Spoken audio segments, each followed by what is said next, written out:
ఈరోజు దేశవ్యాప్తంగా కాంగ్రెస్ పార్టీ రాహుల్ గాంధీ గారు, అదేవిధంగా ఏఐసిసి అధ్యక్షులు మల్లికార్జున ఖర్గే గారు, రాహుల్ గాంధీ గారు, కాంగ్రెస్ పార్టీ యావత్ మొత్తం ఇండియా కూటమి మొత్తం కూడా ఈరోజు యావత్ భారతదేశంలో ఓట్ల చోరీ ఏ రకంగా జరిగింది, నరేంద్ర మోడీ కేడీ మోడీ ప్రభుత్వం గత 3 దశాబ్దాలుగా అంటే 3 సార్లు ఎలక్షన్లలో వీడు ఏ రకంగా ఓట్ల చోరీకి పాల్పడినారని చెప్పేసి బాంబుల మీద బాంబులు పేల్చడం జరుగుతోంది.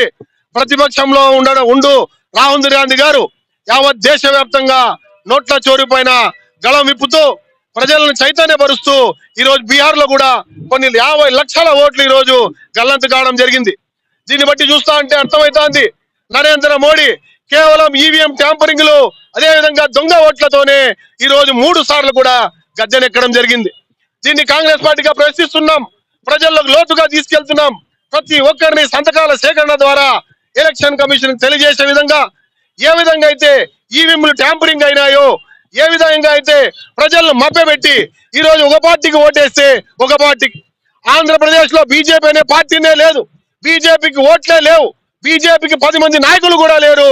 ఈరోజు బీజేపీ అధికారంలోకి ఎలాగొస్తుంది? అదేవిధంగా ఈరోజు మన రాష్ట్రంలోనే పక్క జిల్లాల్లోనే పక్క ఊర్లలో చూస్తా ఉంటే బీజేపీకి ఎన్ని శాతం ఓట్లు వచ్చినాయి?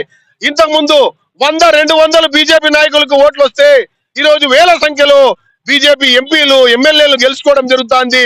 దీన్ని బట్టి చూస్తే అర్థమవుతోంది బీజేపీ ఎన్ని ఓట్ల చోరీకి పాల్పడుతోందో.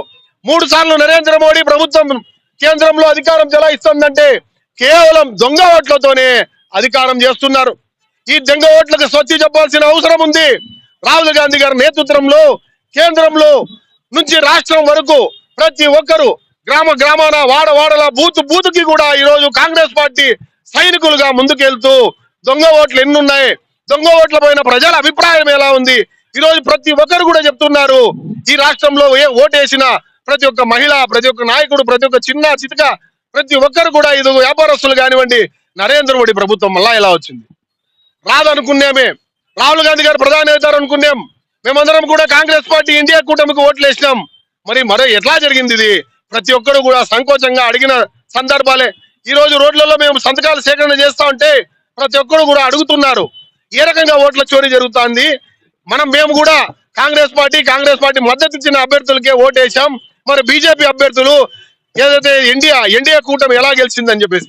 ఈ భారతదేశంలో ఇంత అవినీతి పడుతున్నటువంటి నరేంద్ర మోడీ సర్కారు వెంటనే గద్దె దిగాలని, ఓట్ల దొంగ గద్దె దిగు, ఓట్ చోర్ గద్దీ చోడ్ అనే నినాదంతో యావత్ భారతదేశం మొత్తం కూడా ఈ దొంగ ఓట్లకు నిరసనగా కాంగ్రెస్ పార్టీ సైనికులు మొత్తం కూడా కలిసిగొట్టుగా పనిచేస్తామని, మోడీ గద్దె దిగేంత వరకు ఓట్ల దొంగతనం చేసేవాడు ఏ రోజైనా పట్టుబడాల్సిందే.